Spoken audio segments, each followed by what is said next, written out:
Good morning student.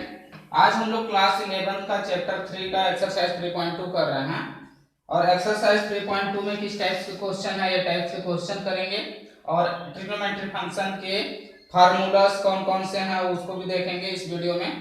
तो हम लोग पहले स्टार्ट करते हैं एक्सरसाइज 3.2। एक्सरसाइज 3.2 का जो थ्योरेटिकल पार्ट था इसको हम लोग लास्ट वीडियो में पढ़ चुके थे। अब एक्सरसाइज 3.2 का फर्स्ट क्वेश्चन देखते हैं कि क्वेश्चन क्या फाइंड करना है। Exercise 3.2 find the value of the other 5 trigonometry. हम लोग को अदर 5 ट्रिग्नोमेट्री फंक्शन फाइंड करना है क्वेश्चन नंबर 1 to 5 से। क्वेश्चन नंबर 1 to 5 जितने भी हैं उनके बाकी जो वैल्यू होंगे अदर फंक्शन की उसकी वैल्यू फाइंड करना है। जैसे इसमें फर्स्ट क्वेश्चन क्या आगे बना हमको, cos x equal to -1/2 cos x equal to -1/2 x lies in third quadrant। x lie in third quadrant। तो हमको बाकी अदर फंक्शन की वैल्यू क्या करना है, फाइंड करना है। तो अदर फंक्शन की वैल्यू फाइंड करना है, उसके लिए cos x गिवन है। अब cos x गिवन है तो यहाँ से sin x की वैल्यू फाइंड करते हैं। तो हम लोग फार्मूला मेथड का यूज कर सकते हैं या फिर डायरेक्ट हम लोग ट्रिग्नोमेट्री फंक्शन का यूज कर सकते हैं, जैसे भी सॉल्व करना चाहें। तो हमारे लिए सबसे अच्छा क्या है कि हम लोग ट्रिग्नोमेट्री फंक्शन का दैट मींस पाइथागोरस थ्योरम से जो हम लोग बनाते हैं उसका यूज कर लेते हैं। यहाँ पे हम लोग वैल्यू लेते हैं, cos x की वैल्यू -1/2 है किसमें, थर्ड क्वाड्रेंट में। थर्ड क्वाड्रेंट में इसकी वैल्यू -1/2 है। अगर हम लोग माइनस को इग्नोर करते हैं थोड़ी देर के लिए तो cos x इक्वल टू क्या होगा, 1/2 दैट मींस अगर cos का हम लोग देखते हैं तो cos क्या होता है, बेस अपॉन हाइपोटेनस। cos की जो वैल्यू होती है वो क्या होता है, base upon hypotenuse. Base upon hypotenuse हमने क्लास 10th में पढ़ा था, पीबीपी पंडित बद्री प्रसाद हर हर बोल। तो इसका यूज कर रहे हैं तो base upon hypotenuse is cos x। तो यहां से बेस की वैल्यू कितनी है, 1 एंड हाइपोटेनस की वैल्यू 2। हम लोग को सबसे पहले क्या फाइंड करना है, परपेंडिकुलर फाइंड करना है, ए बी सी और दिस इज x। सबसे पहले हम लोग को परपेंडिकुलर फाइंड करना है तो बाय पाइथागोरस थ्योरम का यूज कर लेते हैं, पाइथागोरस थ्योरम। तो पाइथागोरस थ्योरम से क्या होगा कि cos x की वैल्यू हम लोग को पता है, दैट मींस पाइथागोरस थ्योरम क्या होता है, h² = p² + b²। h is what, 2 = perpendicular find करना है। Perpendicular is bc² plus base 1² 2² 4 = bc² plus 1 4 - 1 = bc²। That means bc = √3। 4 - 1 3, that means bc = √3। bc की वैल्यू कितनी आ गई, √3। अब यहां से हम लोग वैल्यू फाइंड कर सकते हैं। पूरी वैल्यू किस में फाइंड करना है, थर्ड क्वाड्रेंट में। तो वैल्यू ऑफ ट्रिग्नोमेट्रिक फंक्शन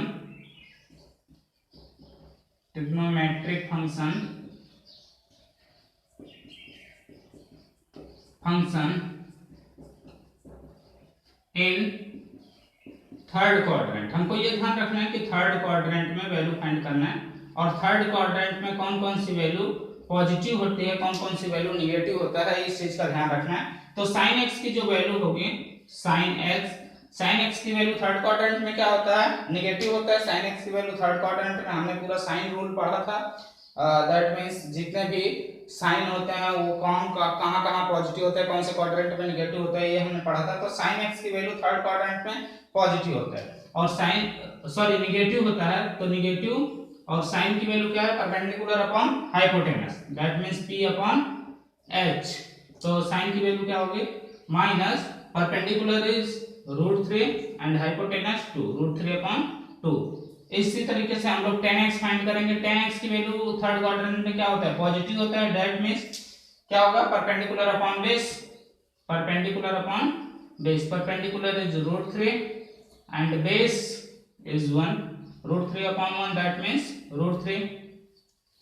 ऐसे ही हम लोग फाइंड करते हैं cot x की वैल्यू। तो cot x की वैल्यू क्या होगा, थर्ड क्वाड्रेंट में cot x भी पॉजिटिव होता है, that means base upon perpendicular, base is 1/√3। Same हम लोग वैल्यू फाइंड करेंगे sec x and cosec x का। तो पहले cosec x की वैल्यू फाइंड करते हैं। cosec x equal to, cosec x third quadrant में निगेटिव है, दैट मींस निगेटिव माइनस हो जाएगा। और cosec x की वैल्यू क्या होता है, हाइपोटेनस अपॉन परपेंडिकुलर।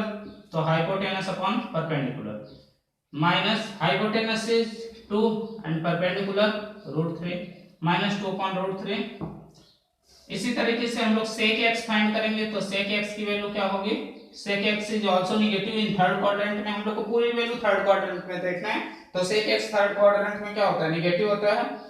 तो नेगेटिव होता है और sec की वैल्यू क्या होता है, hypotenuse upon base, hypotenuse upon base, that means h/b।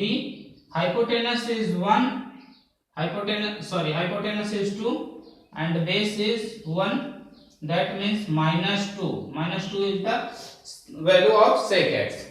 तो इस तरीके से हम लोग को वैल्यू फाइंड करना है। जैसे यहाँ थर्ड क्वाड्रेंट में है तो जिस क्वाड्रेंट में वैल्यू गिवन रहेगा हम लोग को उसी क्वाड्रेंट में निकालना है, और उस क्वाड्रेंट में बाकी अदर ट्रिग्नोमेट्रिक फंक्शन की वैल्यू पॉजिटिव होती है और नेगेटिव होती है। इसको ध्यान में रखते हुए सॉल्व करना है।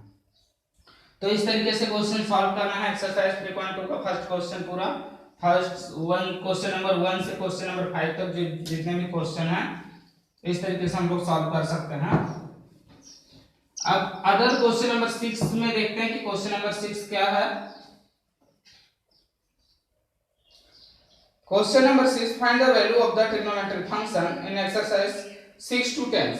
हम लोग को जो 6 से 10 तक दिया है उसमें क्या फाइंड करना है, ट्रिग्नोमेट्रिक फंक्शन की वैल्यू फाइंड करना है कि कितनी होगी। जैसे sin 765 डिग्री, sin 765 डिग्री कितना होगा ये हमको फाइंड करना है। और एक कोई भी क्वेश्चन देख लेते हैं। 8th question, 10 19 pi upon 3।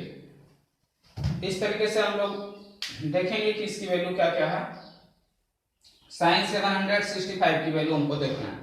तो 765 को हम लोग ब्रेक करेंगे। तो किस तरीके से ब्रेक करेंगे, साइन ये 360 से मोर देन है, कभी भी वैल्यू 360 से मोर देन है तो पहले 360 से डिवाइड करेंगे हम लोग इसको।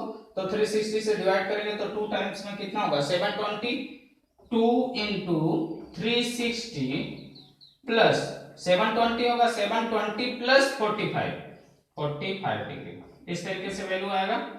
तो ये sin into 2 into 360 कितना होगा, 720 प्लस 45 765। इस तरीके से हमने ब्रेक किया। अब n into 360 plus theta, n into 360 plus theta कौन से क्वाड्रेंट में आता है, फर्स्ट क्वाड्रेंट में। n into 360 plus theta is first quadrant में, और फर्स्ट क्वाड्रेंट में sin की वैल्यू किसमें होती है, पॉजिटिव होती है। फर्स्ट क्वाड्रेंट में ऑल वैल्यू पॉजिटिव होता है, इसलिए sin की वैल्यू भी क्या होगी, पॉजिटिव होगी। दैट मींस, और 360 में वैल्यू चेंज नहीं होती है, दैट मींस इसकी वैल्यू कितनी होगी, sin 45। अब sin 45 की वैल्यू कितनी होती है, 1/√2, दैट मींस sin 765 की वैल्यू भी कितनी होगी, 1/√2। तो इस तरीके से हम लोग को ब्रेक करके क्या करना है, वैल्यू फाइंड करना है।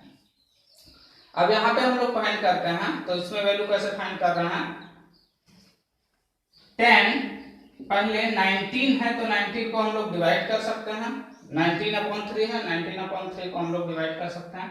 तो 19/3 को कैसे डिवाइड कर रहे हैं, 3 6 जा 18, 3 6 जा 18 क्या 18 होगा, दैट मींस 6 पाई प्लस π/3। इस तरीके से वैल्यू इसको ब्रेक कर सकते हैं। सॉरी, तो कैसे हम लोग वैल्यू ब्रेक कर रहे हैं, 6 3 जा 18 प्लस 1 19 π/3 है वैल्यू। तो हम लोग कैसे ब्रेक किए इसको, 6 पाई प्लस π/3। अब आगे इसको हम लोग सॉल्व करते हैं। तो 10 6 पाई को हम लोग क्या लिख सकते हैं, 3 into 2 पाई, क्योंकि हमारे पास जो फार्मूला है 2 पाई दैट मींस 360 की वैल्यू होती है। तो 2 पाई के रूप में है 3 into 2 पाई प्लस π/3। अब ये कौन से quadrant n into 360 plus theta कौन से क्वाड्रेंट में आ रहा है, फर्स्ट क्वाड्रेंट, और फर्स्ट क्वाड्रेंट में tan की वैल्यू भी क्या होती है, पॉजिटिव होती है। दैट मींस ये वैल्यू क्या होगा, पॉजिटिव होगा, और ये क्या हो जाएगा tan π/3, tan π/3 that means value किसकी हमको बताना है, π/3 दैट मींस 60 डिग्री। तो tan 60 डिग्री की वैल्यू कितनी होती है, √3। तो tan 60 डिग्री की वैल्यू होगा √3 है, तो tan 19π/3 की वैल्यू भी कितनी होगी, √3। तो इस तरीके से हमको जो हमने सबसे पहले रूल्स पढ़ा था कि साइन कॉस की वैल्यू किसमें पॉजिटिव होती है, निगेटिव होती है, और किसमें वैल्यू चेंज होती है, वो सब देखते हुए हम लोग को क्वेश्चन सॉल्व करना है। तो क्वेश्चन सॉल्व करके ऐसे ही वैल्यू फाइंड करना है। ऐसे ही आप लोग अदर क्वेश्चन भी सॉल्व करेंगे, और अगर किसी क्वेश्चन में डाउट जाता है तो आप पूछ सकते हैं कोई भी क्वेश्चन। अब हम लोग नेक्स्ट एक्सरसाइज के लिए हमारे पास ट्रिग्नोमेट्रिक फंक्शन के जो फार्मूलास हैं उन फार्मूलास को देखते हैं कि कौन कौन से फार्मूलास हैं हमारे पास। formulas of trigonometric function, trigonometric function के कौन कौन से फार्मूलास हैं। तो ट्रिग्नोमेट्रिक फंक्शन के जो फार्मूलास है उसको हम लोग नोट करते हैं। सबसे पहले फार्मूला को नोट करते हैं, और इसको हम लोग प्रूफ भी कर सकते हैं अगर फार्मूला को प्रूफ करना चाहें। यहाँ पे हम लोग प्रूफ नहीं कर रहे हैं, केवल फार्मूला नोट कर रहे हैं। Sine a plus B, sine a plus B equal to होता है to sine a plus B equal to sine a plus B, sine a cos b plus cos a sine b, ये value होती है। Just इसमें अगर हम लोग minus sign का यूज करते हैं तो sine a minus B equal to होगा sine a cos b minus, यहाँ क्या हो जाएगा, minus cos A sine B. बस ये चेंज होता है प्लस और माइनस के लिए। अगर यहाँ माइनस है तो माइनस होगा, प्लस है तो प्लस होगा। सेकेंड फार्मूला जो है हमारे पास cos A plus B equal to cos A cos B minus, अगर वैल्यू प्लस है तो यहाँ माइनस होता है, साइन ए साइन बी। अगर यही वैल्यू यहाँ माइनस है तो यहाँ वैल्यू क्या हो जाता है, प्लस हो जाता है। That means cos a minus b equal to cos a cos b minus plus sin a sin b। ये वैल्यू होता है cos a प्लस b का और cos a माइनस b का। Third tan a plus b, tan a plus b की value क्या होती है, tan a plus tan b upon 1 minus tan a into tan b, ये वैल्यू होती है tan a प्लस b की। अगर यही वैल्यू हम लोग को माइनस में देखना है तो क्या हो जाएगा, tan a minus b equal to यहाँ वैल्यू क्या हो जाएगा, माइनस होगा, और ये माइनस क्या हो जाएगा, प्लस। तो 1 plus tan a tan b इस तरीके से वैल्यू हो जाएगा। फोर्थ, अगर हम लोग को cot a प्लस b की वैल्यू देखना है, cot a plus b equal to, तो क्या वैल्यू होता है, cot a cot b minus 1 upon cot a plus cot b। cot a plus b की वैल्यू हम लोग देखते हैं, तो cot a cot b minus 1 upon cot a plus cot b, इस तरीके से वैल्यू होगा। अगर यहीं पे हम लोग को माइनस साइन का यूज करना है, that means cot a minus b equal to क्या होता है, तो cot a cot b plus 1 upon cot a cot b के बीच में क्या होगा, sign minus cot a minus cot b। इस तरीके से हम लोग दो फार्मूला एक ही में देख रहे हैं, क्योंकि प्लस और साइन में बस डिफरेंस है, बाकी फार्मूला सेम होगा, तो इसीलिए हम लोग बस अगर यहाँ वैल्यू प्लस है तो यहाँ भी वैल्यू माइनस होगा और यहाँ प्लस होगा, और अगर यहाँ माइनस है तो यहाँ वैल्यू क्या है, प्लस है और ये माइनस होगा। ऐसे ही हम लोग फिफ्थ फार्मूला देखते हैं, cos 2a। cos 2a एक ऐसी वैल्यू है जिसके बहुत सारे फार्मूले होते हैं, तो पूरे फार्मूले हम लोग को क्लियर करना है। फर्स्ट फार्मूला है cos square a minus sin square a, this is first formula of cos 2a। Then again cos 2a का फार्मूला होता है 2 cos square a minus 1। Again cos 2 का फार्मूला होता है 1 minus 2 sin square a। cos 2a का एक formula और है 1 minus tan square a upon 1 plus 10 square A, 1 plus 10 square ए, ये भी क्या है cos 2a का फार्मूला है। तो इतने सारे फार्मूले हैं cos 2a के, तो इस चीज को हम लोग को ध्यान रखना है कि कौन सा फार्मूला कब हमको यूज करना पड़े, तो हमको पूरे फार्मूले याद करने हैं।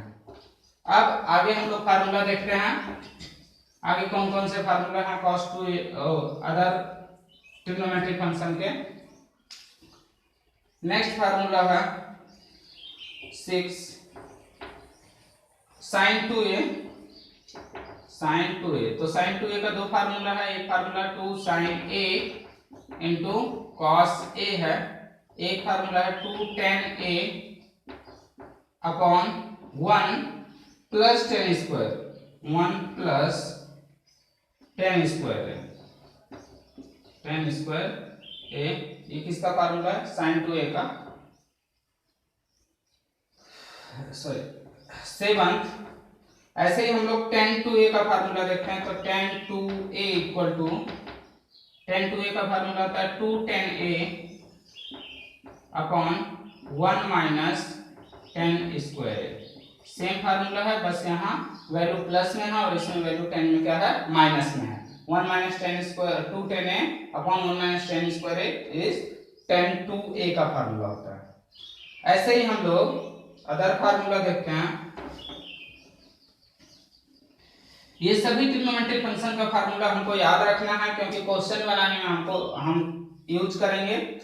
तो क्वेश्चन बनाने में अगर यूज करेंगे तो अगर आपको फार्मूला नहीं पता है तो आप कंफ्यूज होंगे, तो इसीलिए आप पहले ट्रिग्नोमेट्रिक फंक्शन के फार्मूला याद करेंगे। sin 3a equal to 3 sin a minus 4 sin cube a, this is the function of formula of sin 3a। then cos 3a का formula cos 3a equal to 4 cos cube a minus 3 cos, formula देखना है। तो आगे formula क्या है tan 3a का, tan 3a equal to 3 tan a minus 10 cube a upon 1 minus 3 10 square a, ये 3 tan a का फार्मूला है। अब और थोड़े से फार्मूला हैं जिसको हम लोग को देखना है, तो इतने फार्मूला हम लोग इस वीडियो में करते हैं। नेक्स्ट और भी 6 फार्मूलास हैं जिसको हम लोग नेक्स्ट वीडियो में करेंगे, क्योंकि उस फार्मूला पे बेस्ड क्वेश्चन हम लोग नेक्स्ट वीडियो में पढ़ेंगे। तो क्वेश्चन और फार्मूला एक साथ करेंगे तो ज्यादा याद रहेगा हमको, तो बाकी जो फार्मूलास हैं उसको हम लोग नेक्स्ट वीडियो में करेंगे। Thank you.